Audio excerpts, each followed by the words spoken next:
Why is faithful church attendance non-negotiable in the life of every Christian? There are a lot of good answers to that question. One is that we need one another. God did not save us to live lives in isolation from one another. We need one another. Mm-hmm.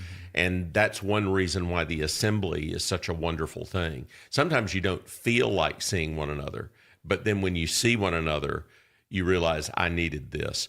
But from a biblical theological standpoint, Matt, you know this, from Exodus 24 on in the Bible, from the worship service that happens at Sinai in Exodus 24, there is a weekly pattern of worship for the rest of the Bible from Exodus 24 on, where the people of God gather, they hear the word read, they hear the word explained, they sing, they pray.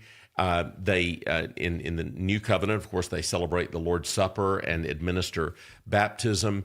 And so there's this wonderful weekly cycle of gathering that starts there in Exodus 24, and it goes all the way through the Gospels on the Lord's Day after the resurrection of Christ, and then in the epistles in 1 Corinthians and in Acts, you see the church gathering again on a weekly basis. And it's a wonderful rhythm that the Lord just put into place that has been operating for the people of God for 3,500 years now. And early Christians followed the same pattern, and we do today. And that rhythm, I know for me as a pastor, that rhythm really, really helped me. Mm-hmm. And it's one of the things that I miss the most. I get to preach, 2 or 3, 4 Sundays a month, depending on what the month is and where I am. But being in the same place, Lord's Day after Lord's Day, with the same people, that was edifying for me as a pastor. I hoped that I was edifying my people, but it was edifying for me to be in the same place. And I so often, there's an introvert side to me, mm-hmm.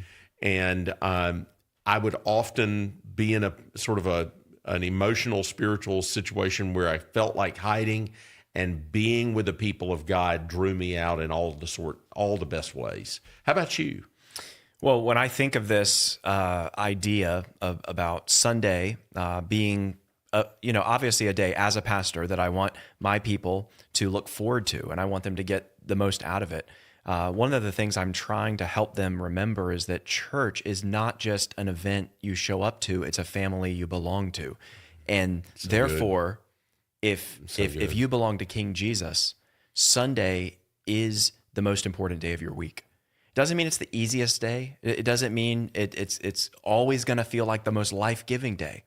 But it is, in a sense, the high water mark of your week, because it's the day our King got up from the dead, and so we assemble to worship him. And I think just starting off this conversation, it's worth referencing Hebrews 10, where the author writes, starting in verse 24, and let us consider how to stir up one another to love and good works, not neglecting to meet together, as is the habit of some, but encouraging one another, and all the more as you see the day drawing near.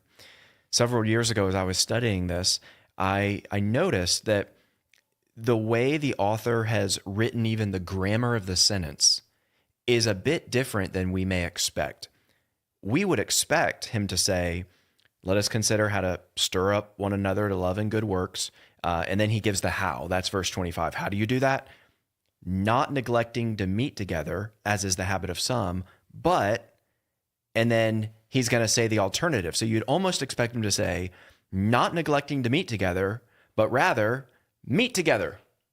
But instead he says, but rather encourage one another, which is profound, because that means that encouragement is almost a stand-in. It's shorthand for showing up to church, which means that just your physical embodied presence on a Sunday, when you don't feel like getting out of bed, you don't feel like getting all the kids in the car, or your elderly parent, or whatever the case may be, when you feel like skipping church, this verse ought to challenge you to remember the fact that actually just showing up is a ministry. It's not just the discipline of attendance.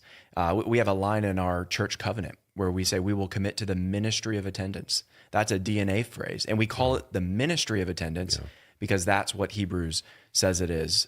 We will commit to the ministry of attendance, not neglecting to meet together for worship and fellowship, because no one can faithfully follow Jesus alone.